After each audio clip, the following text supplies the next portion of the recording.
Olá, tudo bem, caros concursandos? Professora Andreia Ribas, nós vamos trabalhar com gestão de pessoas nas organizações.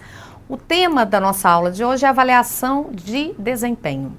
Nós vamos trabalhar conceito de avaliação, vamos trabalhar finalidades da avaliação, responsabilidades, os erros, os possíveis erros que um avaliador pode cometer, métodos, os tradicionais, os métodos modernos, traçando a caracterização de cada um, vantagens e desvantagens.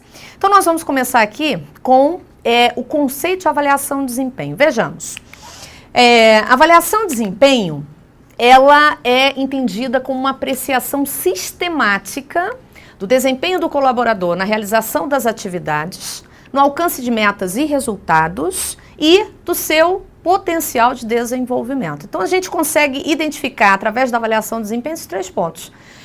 O desempenho na realização das atividades, o alcance de metas e resultados e o potencial de desenvolvimento desse profissional. Então, tem métodos que conseguem, sim, avaliar o potencial. É interessante porque, uma vez identificado o potencial do profissional, eu posso colocá-lo dentro de um programa de desenvolvimento para que ele possa realizar atividades futuras, ocupar cargos futuros dentro da organização. Vamos entender, então, que é um método de diagnóstico do desempenho do profissional. Vejamos. Além da avaliação do seu conceito, a gente tem ainda também a finalidade, costuma cair em prova. Qual é a finalidade da avaliação de desempenho? A avaliação de desempenho, ela consegue identificar o potencial do profissional, como a gente já identificou, mas ela consegue também buscar identificar o grau de alinhamento do profissional aos objetivos estratégicos da organização. É uma ferramenta que tem custo, obviamente, para a organização e ela vai investir porque ela quer identificar se o profissional ele está alinhado aos objetivos da organização. Que outra finalidade de avaliação de desempenho teria? Identificar a dificuldade de adequação do profissional ao cargo. Veja, a administração pública, a gente sabe que no estágio probatório, os 3 primeiros anos de estágio probatório, são 2 avaliações por ano que são realizadas. As 2 primeiras avaliações, o primeiro ano principalmente, é para buscar avaliar esse grau de adequação daquele novo servidor ao cargo ao qual ele foi classificado. De suma importância a gente identificar, porque se o profissional ele não está bem adequado, isso pode implicar o quê? Nos seus resultados, né? Na sua produtividade. Esse alinhamento ele é de suma importância também. Bom, uma outra finalidade, carência de treinamento. É uma ferramenta de diagnóstico também para identificar qual a necessidade que a organização tem de treinar.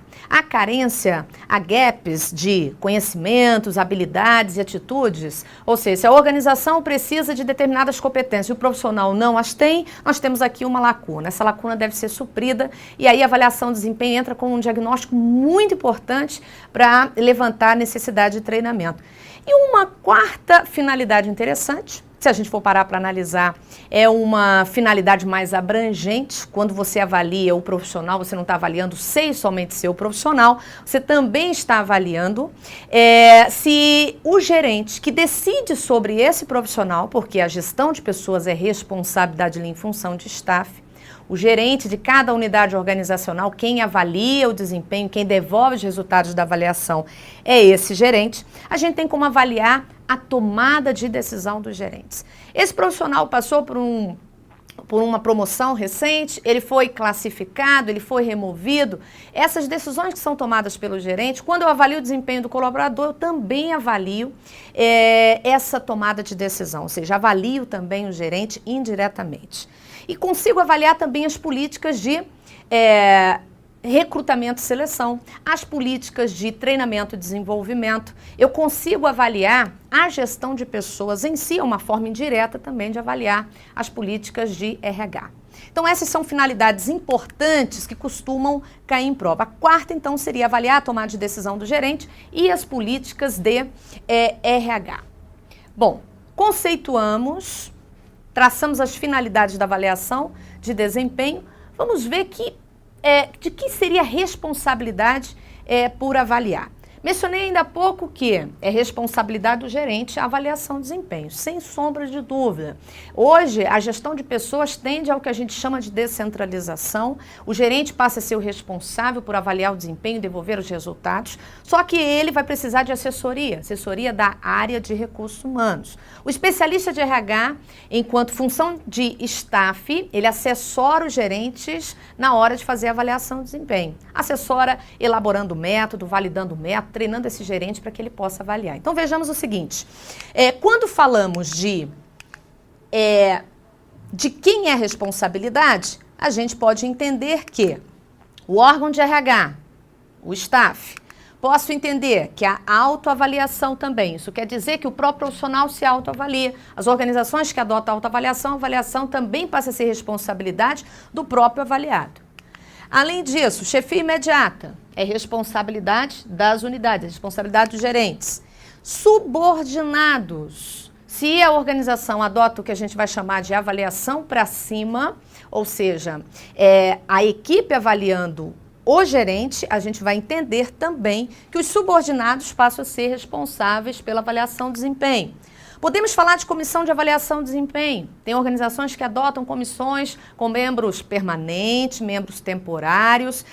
Essa comissão passa a ser responsável pela avaliação de desempenho. Bom, daqui a gente percebe que existe N possibilidades. Isso vai depender do quê? Da filosofia de ação adotada pela organização. Dependendo da filosofia, a gente pode pensar aqui em N possibilidades, considerando a responsabilidade. Podemos falar de colegas avaliando, mas como? Em que situação colegas também avaliariam?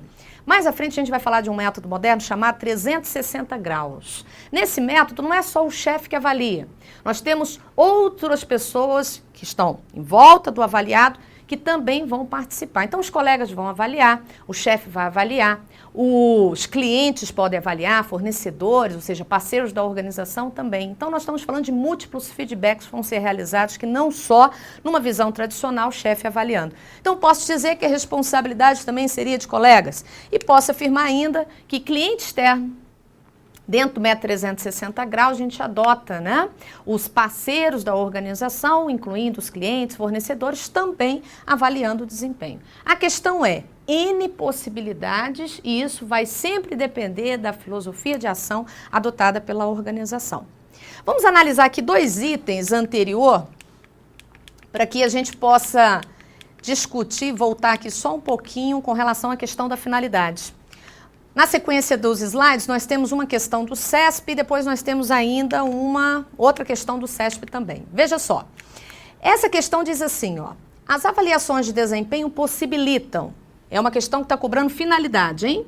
As avaliações de desempenho possibilitam a aferição da eficácia das funções do setor de pessoal de uma organização.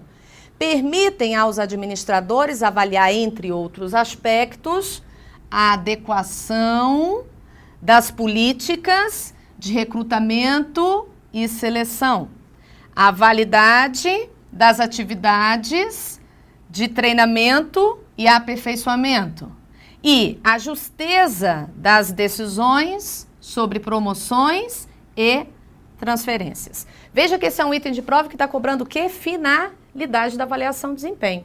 Está pontuando aquela 4ª finalidade que nós trouxemos aqui, ó. Eu consigo avaliar através da avaliação dos resultados da avaliação de desempenho, a adequação das políticas de recrutamento e seleção, consigo então avaliar o que? As políticas de gestão de pessoas, consigo avaliar treinamento e mais ainda, justeza das decisões sobre promoções e transferências. Quem é que decide? As decisões são tomadas pelo gerente acerca das pessoas que ele coordena. Então, eu consigo avaliar também se o gerente está tomando decisões corretas acerca das pessoas. Então, esse é um item de prova que te cobra finalidade, a 4ª finalidade. Uma outra questão que eu trouxe para a gente dar uma analisada é essa questão aqui que fala sobre a importância da gente levar em consideração vários aspectos do ambiente, vários aspectos circunstanciais quando a gente avalia o desempenho de um colaborador. Olha só o que esse item diz, é um item da ABIN, foi cobrado para analista administrativo. Para ser considerado justo, O sistema de avaliação de desempenho deve incluir informações acerca do contexto de trabalho a que se submetem os empregados. Veja que, ao ser avaliado, o profissional, para que ele sinta que há equidade, justeza, igualdade, as condições de trabalho devem ser levadas em consideração, é o que o item está afirmando. Ou seja, a avaliação de desempenho ela tem que ser justa, porque, claro, qual é a finalidade dela? A gente conseguir identificar quais são as deficiências, corrigir essas deficiências. Se o profissional, ao ser avaliado, ao receber um feedback, ele não achar que esse resultado foi justo, isso vai trazer um resultado não tão interessante. Nem para o ponto de vista, né, dos objetivos do profissional, nem para o ponto de vista dos objetivos da organização. Então, é claro que o contexto de trabalho deve ser levado em consideração para que a avaliação realmente seja justa. O item está perfeitinho. Bom, além das responsabilidades, como vimos, que existe aqui N possibilidades, pode cair em prova, também é muito comum, os erros. Erros de avaliação de desempenho. Avaliadores podem cometer erros, porque nós estamos falando de avaliação. Avaliação é algo realmente bastante subjetivo.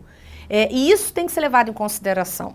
Esses erros, eles são repassados em orientações nos treinamentos voltados para avaliadores. Ou seja, a avaliação ela deve ser isenta de subjetividades.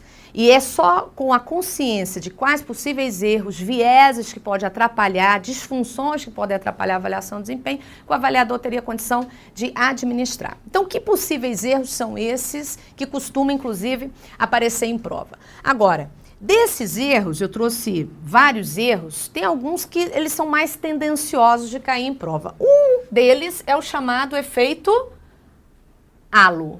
Esse erro ele é muito comum, a gente observa uma incidência muito grande de questões de prova traçando esse erro. O efeito halo é uma generalização. Faça essa observação no material de vocês, é uma generalização. Sendo que é uma generalização a partir de uma única característica observada.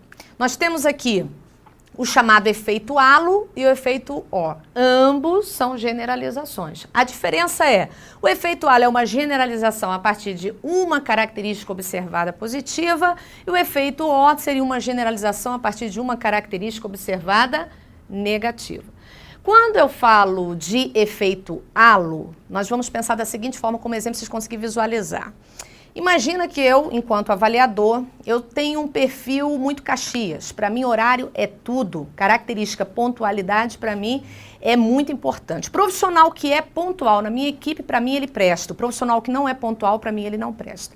Observe que a generalização está aqui, ó, na cabeça do avaliador. Não é isso? Olha só, se eu entendo que pontualidade é tudo, para mim o profissional que é pontual presta, eu estou deixando de levar em consideração outros fatores. E isso eu repasso ali para o formulário de avaliação. Pontualidade, presta atenção, vou dar um score alto, o profissional é pontual, só que o que eu faço? Generalizo para todos os demais fatores de avaliação, porque para mim esse profissional presta. Isso é o que eu estou chamando de efeito halo. É uma generalização a partir de uma característica positiva. Já o efeito O é a mesma generalização. O profissional que não é pontual, para mim, ele não presta. Então, o que eu faço? Dou um score baixo para pontualidade. Observe que isso eu deveria fazer mesmo. Se ele não é pontual, um score baixo caberia. Só que eu generalizo para todos os demais fatores de avaliação, porque eu entendo para mim que ele não é um bom profissional. Daí, eu estou cometendo um efeito um efeito O, uma generalização a partir de uma característica negativa. Esse tipo de erro ele é muito comum de ser cobrado, aparece inclusive muito nas vantagens e desvantagens dos métodos que nós vamos ver um pouco mais à frente.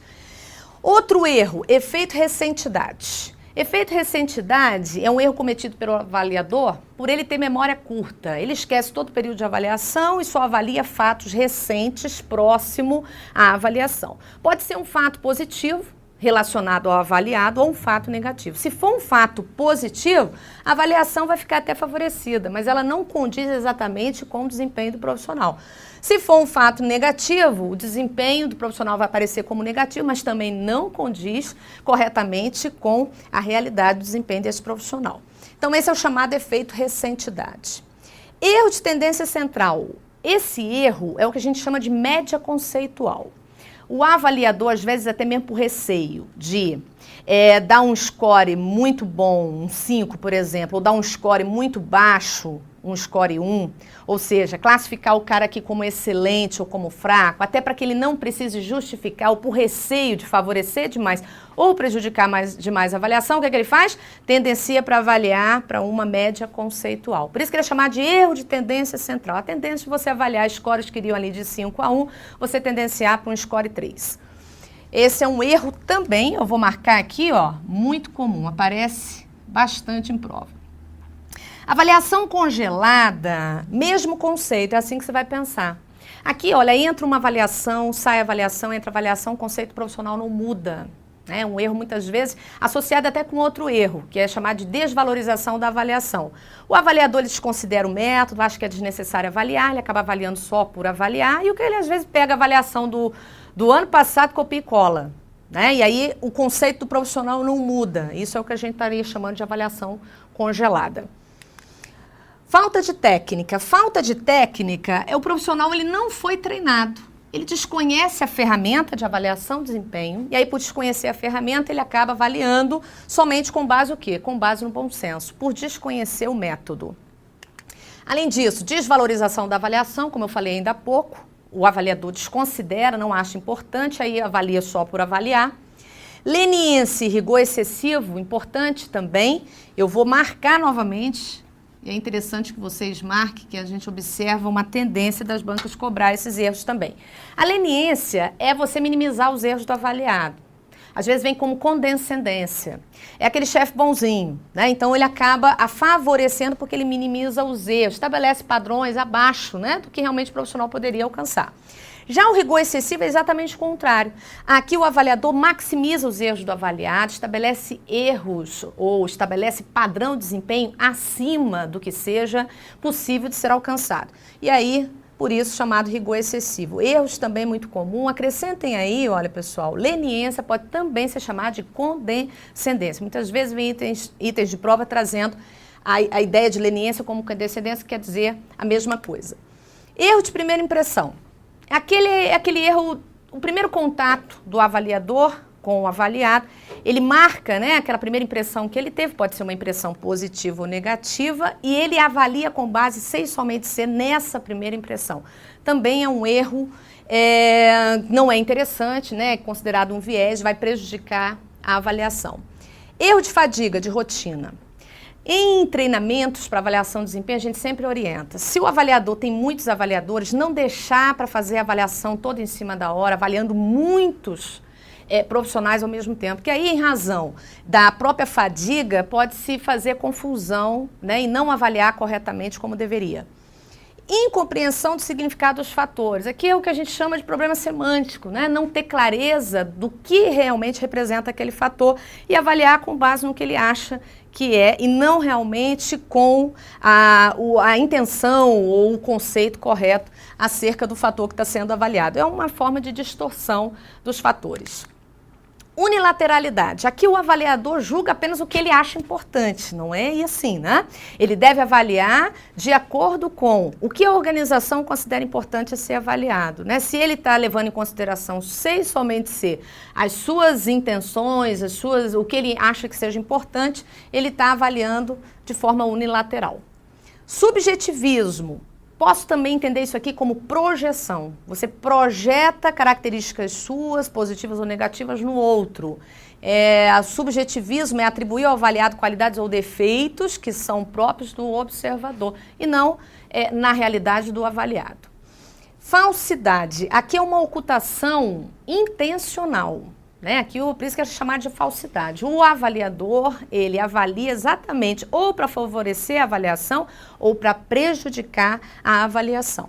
Então, a falsidade é a ocultação, distorção proposital. Grife isso aí, olha, é proposital sobre informações de julgamento do avaliado com o intuito de prejudicar o avaliado ou beneficiar, sendo que isso é intencional, é bem consciente.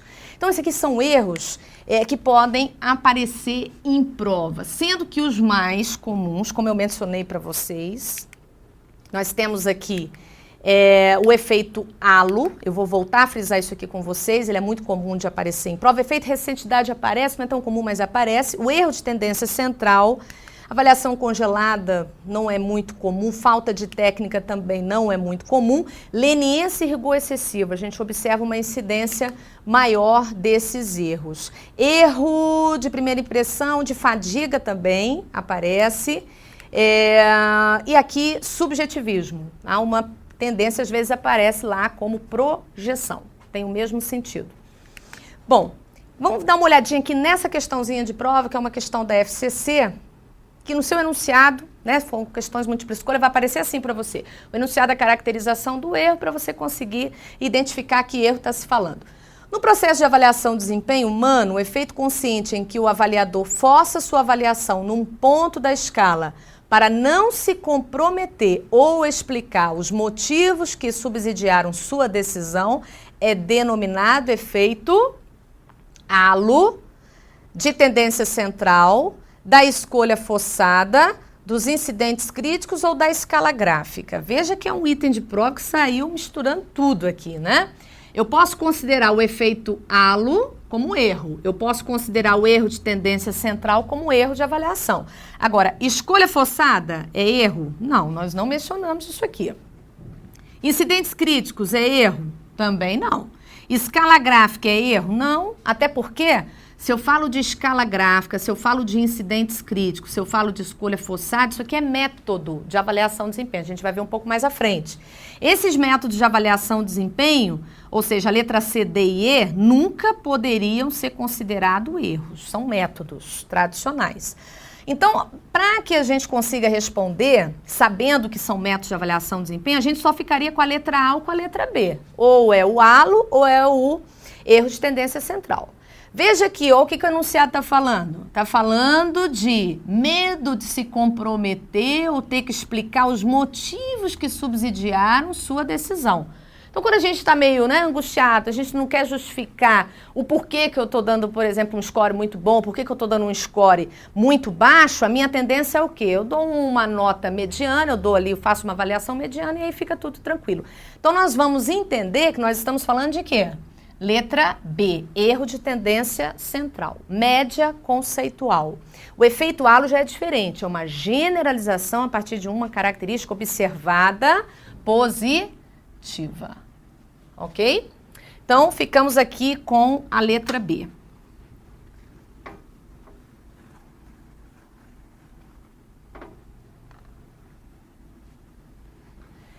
Bom, a minha ideia é o seguinte, a partir de então, a gente vai começar a trabalhar métodos de avaliação, porque além de conceito, além de finalidades, além dos erros de avaliação desses vieses, é muito comum, e aí que é o que mais cai, são métodos de avaliação de desempenho. Nós temos métodos tradicionais e métodos modernos. Os tradicionais são considerados tradicionais porque há pouca ou nenhuma participação do avaliado, e os modernos a gente observa um envolvimento, uma participação mais ativa dos avaliados. Então nós vamos discutir esses métodos agora no nosso próximo vídeo.